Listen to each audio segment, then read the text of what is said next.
right. So on number 1, I asked you guys to factor and solve. What's the first thing that jumps out to you about number 1? It is a difference of 2 squares. Fantastic. Difference of 2 squares. How many sets of parentheses do we need for a difference of 2 squares? 2 sets of parentheses.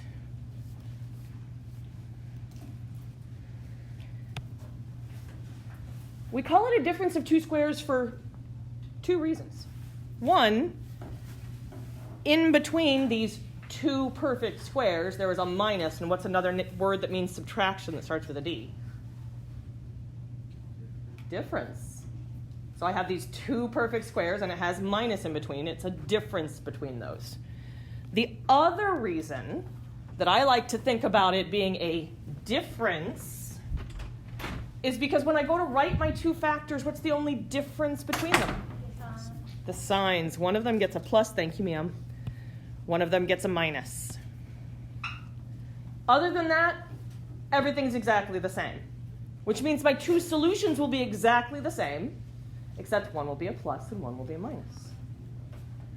What goes inside my parentheses? Square root of these things. So what's the square root of 4x squared? 2x. And the square root of 81? 9. So we did the first part of this where it said factor. Now we have to solve. How do I take it from being factors to being solutions? Set them both equal to 0, and then I solve for x. Soraya, if we distribute, while that is mathematically sound, what happens with the process of distributing is that I get right back to my starting position. Remember, another synonym for solutions, there's 3 other synonyms for solutions. Does anybody remember? Zeros, roots, x-intercepts. So I need x all by itself because what we're finding when we find the solution is where does it touch the x-axis? I need x all by itself. Okay, so I'm going to take each set of parentheses, 2x plus 9, set it equal to 0. Do it with the other one, 2x minus 9, set it equal to 0. Dayon, help me out. Pick one of those and tell me what to do to solve it.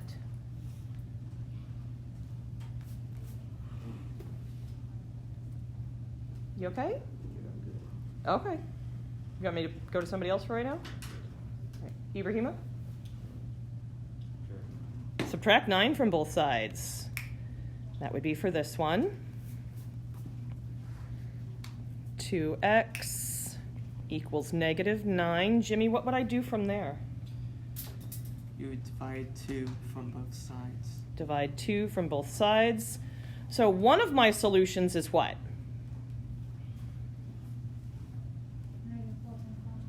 Negative 4.5. You could write that as the fraction or the decimal. So you could leave that as either negative 9 over 2, or you could write it as negative 4.5. When your decimal stops, like you get a 0.3 or a 0.25 or a 0.791, I am totally fine with you guys writing it in decimal form. If it runs off the calculator screen, please leave it in fraction form. If you want to leave it in fraction form, I am always open to that. And usually leaving it in fraction form means less work. So if you want to leave it in fraction form, you can absolutely do so. Can you guys tell me, without doing all the work, what the other solution would be? 4.5. 4.5. How do you know? It's exactly the same, just the sign is different. So my answer is going to come out to be exactly the same, just with a different sign. So x is also a positive 9 over 2, or positive 4.5.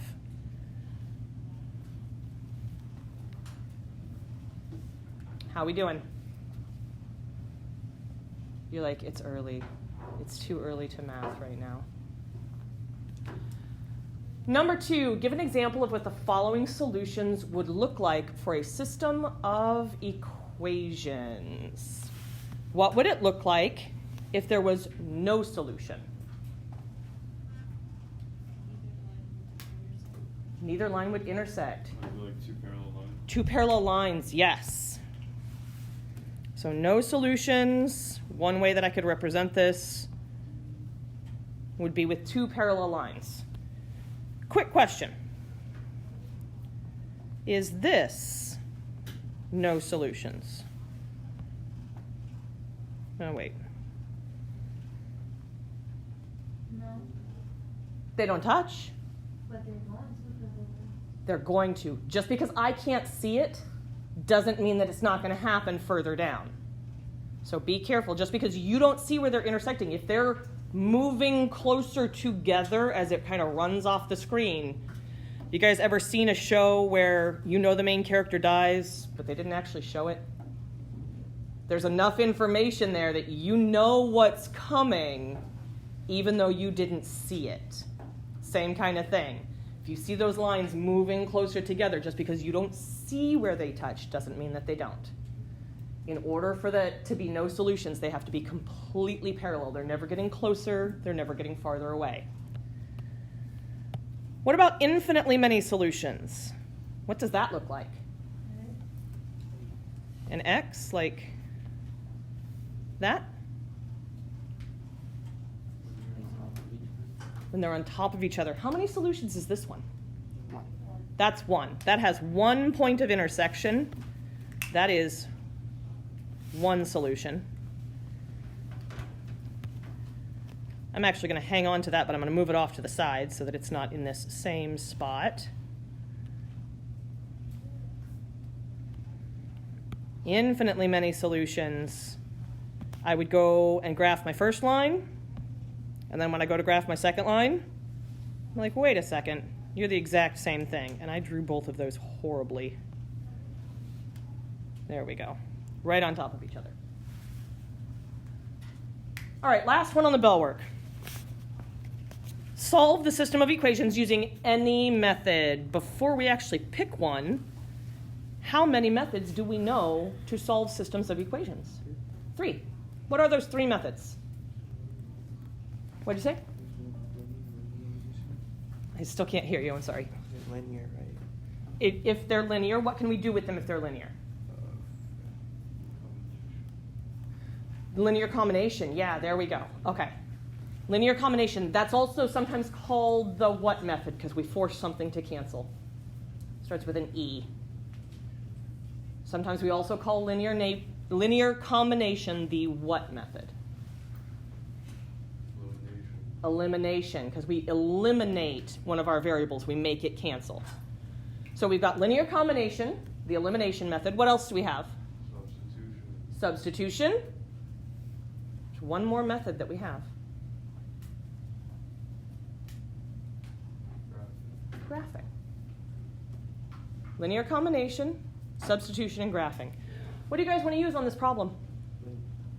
Linear combination. That's the one where we multiply and we force something to cancel. Can I just add these two together right now and something will cancel? Okay, so we are going to have to do some multiplying. Do I have to multiply both equations or can I get away with just one? One. Which one do you want to multiply? Top. What do you want to multiply it by? -2. So I'm going to distribute this -2 to every single part. So I'd get -4x minus 6y equals -2? +2. Why positive? Yes, we're multiplying a negative times a negative. And what happens when we add these together? Everything cancels. And when we say they cancel, what number does it actually make when they're canceling? 0. So this would be 0 plus 0 equals 0. Is it true that 0 equals 0? Yeah. What about if we'd gotten like 0 equals 4? That would be false. This is true. If 0's on one side and 0's on the other side, those scales balance. So what's my solution? What's my answer?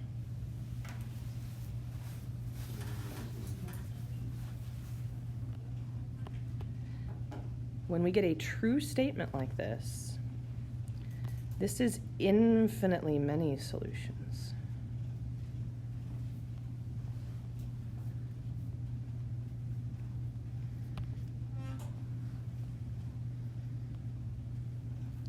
So it would look like this.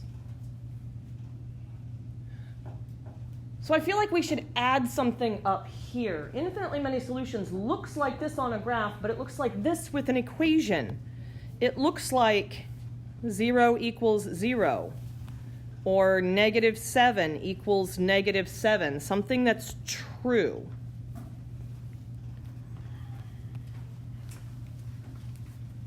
How would I know if it was a no solutions thing? Wouldn't equal.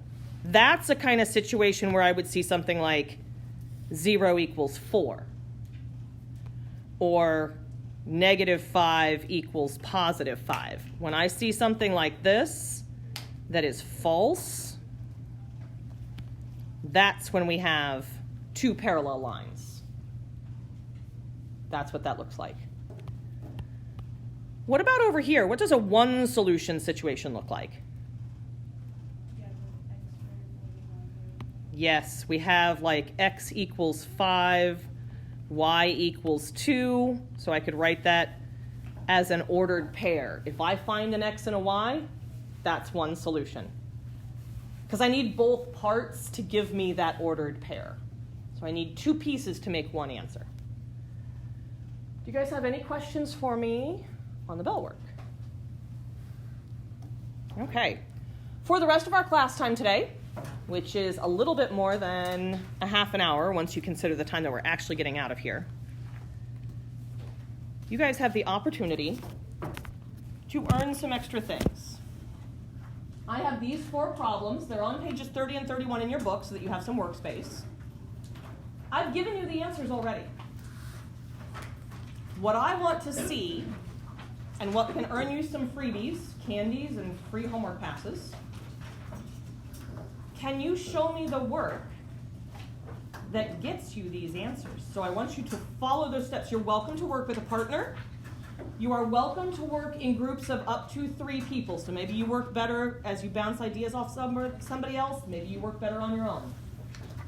If you answer one of these, and you don't have to go in order, if you answer one of these correctly, I've got kind of 2 different choices. You can have a Jolly Rancher, or I have a treasure chest up here with some other non-candy type things, because not everybody's a candy person.